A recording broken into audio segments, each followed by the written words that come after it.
ఇప్పుడు దేశంలో రాజ్యాంగ ఫలాలు మనం అనుభవిస్తున్నామంటే అది అంబేద్కర్ పుణ్యమేనని కాంగ్రెస్ పార్టీ మాజీ శాసనసభ్యుడు మహేశ్వరం నియోజకవర్గం ఇన్ఛార్జ్ కేఎల్ఆర్ స్పష్టం చేశారు. మహేశ్వరం నియోజకవర్గంలోని వివిధ ప్రాంతాల్లో జరిగిన జై భీమ్, జై బాపు, జై సంవిధాన్ కార్యక్రమాల్లో ఆయన స్వయంగా పాల్గొని పార్టీ శ్రేణుల్లో ఉత్తేజం నింపారు.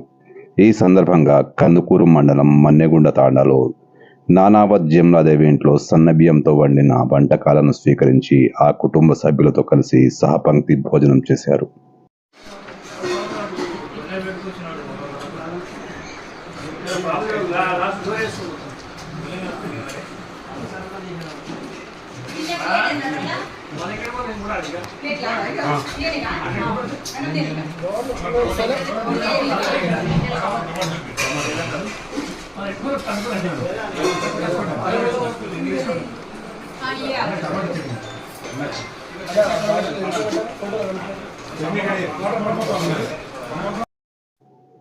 అంతకుముందు నేర్నూరు గ్రామంలో జరిగిన కార్యక్రమంలో కేఎల్ఆర్ ప్రసంగించారు. మహేశ్వరం నియోజకవర్గం పరిధిలో కేఎల్ఆర్ కార్యక్రమాల దృశ్యమాలికను ఒకసారి తిలకిద్దాం.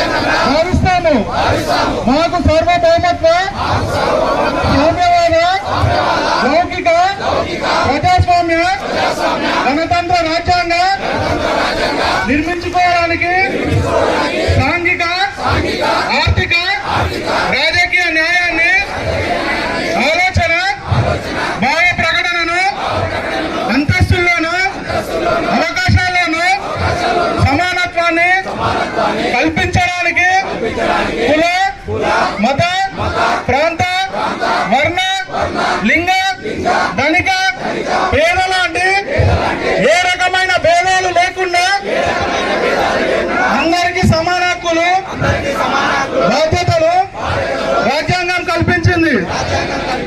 ఇటీవల పరిణామాలు రాజ్యాంగ స్ఫూర్తిని దెబ్బతీస్తూ ప్రజాస్వామ్య విలువలను కాలరాస్తూ సమాజంలో అశాంతి నెలకొల్పుతున్నాయి. విభేదాలు సృష్టిస్తూ రాజకీయ మనుగడ కోసం విద్వేషాలను రెచ్చగొడుతున్నాయి.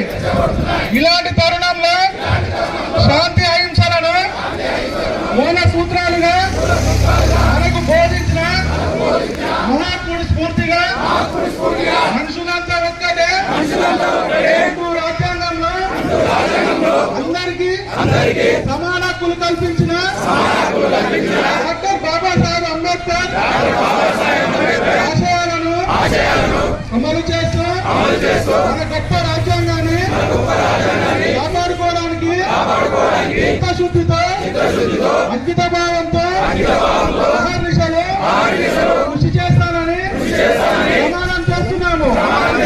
జై బాపు, జై బాపు, జై భీమ్, జై సంవిధాన్, జై సంవిధాన్. వచ్చిన వాళ్ళు చెప్తలేరు మనకు, రానాయన ఒక్క ఆయన దుంకుతున్నాడు కనుక ఎవరెవరికి రాలేదో గా లిస్టు మీరే తయారు చేయాలి. వచ్చిన వాళ్ళదేమో బోర్డు పెట్టాలి. ఎందుకు ఇప్పుడు మన ఊర్లో ఎంతమందికి లోన్లు మాఫ్ చేసినాయా? ఎన్ని కోట్లు ఇచ్చా? మన ఊర్లో 13,70,00,000 1300 మంది రైతులకు మన ఒక్క ఊర్లో మాఫీ చేశాం. ఇదంతా ఈ బ్యాంకులంతా ఇన్ని కోట్లు ఒకటే నెలల ఇంతమందికి ఇస్తే ఒక్కరు కూడా దండం పెట్టారు మనకు. అరే ఎంతమంది? 1700 ఎంతమంది మాపై? 1300 మందికి మాపి అయితే ఈడ కనబడుతున్నారు మన ఊళ్ళో ఎంతమంది ఉన్నారు చెప్పు. 1300 మందికి ఇన్ని కోట్లు పైసలు తీసుకున్నారు కదా. అరే కాంగ్రెస్ పార్టీ మంచి పని చేసిందని గిడి దాకా వచ్చి నమస్కారం సార్ అనొచ్చు కదా అఫ్జల్ భాయ్. వాళ్ళు ఎవరు చెప్తలేరు. అందుకే ఎవరెవరికైతే వచ్చిందో అన్ని కోట్లు వచ్చిన వాళ్ళందరికీ బోర్డు పెట్టమని చెప్పి అందుకే ఊరందరికీ తెలవాలి. దరఖాస్తు పెట్టక్కర్లే. దరఖాస్తు ఇప్పుడు ఇవ్వండి. మన ఇందిరమ్మ కమిటీ అని ఊర్లో పెట్టినాం. ఎవరు Indiramma committee president? Indiramma committee రా. ఓ ఇందిరమ్మ కమిటీ అధ్యక్షుడు ఈయన, మెంబర్ ఈయన. ఇగో సర్పంచ్ లేరు కనుక ఇందిరమ్మ కమిటీలు ఎక్కడే రండి. సో ఇప్పుడు ఇందిరమ్మ కమిటీలను ఇప్పుడు ఊర్లో ఏ పని ఉన్నా ఏది కావాలన్నా ఈ ఇందిరమ్మ కమిటీలో మీకు పెద్ద, ఎందుకంటే పట్నం దాకా నా దగ్గరికి రావాలంటే మళ్ళీ ఖర్చు అవుతుంది, మళ్ళా నేను దొరుకుతానో లేదో అనేది కూడా వస్తుంది. కానీ వీళ్ళు మీ ఇంటి దగ్గరే ఉంటారు. వీళ్ళని పట్టి వదలకండి. మీరు ఇల్లు కావాలంటే ఇల్లు ఇయ్యాలి, రేషన్ కార్డు రేపు ఇయ్యాలన్నా ఇల్లు ఇయ్యాలి. రేషన్ కార్డులో ఇప్పుడు చిన్నపిల్లలు పుట్టగానే వాళ్ళ పేర్లు ఇస్తలేరు కదా, వాళ్ళ పేర్లు పెట్టాల్సింది వీళ్ళే రేషన్ కార్డులో. రేపు పెన్షన్లు కూడా ఎవరెవరికి 10 సంవత్సరాలు ఎవరికి పెన్షన్ ఇయ్యలే. ఇప్పుడు ఊర్లో పెన్షన్ కు ఎలిజిబుల్ ఎంతమంది ఉన్నారో వీళ్ళే ఇల్లు తిరిగి లెక్క రాయాల్సిందే.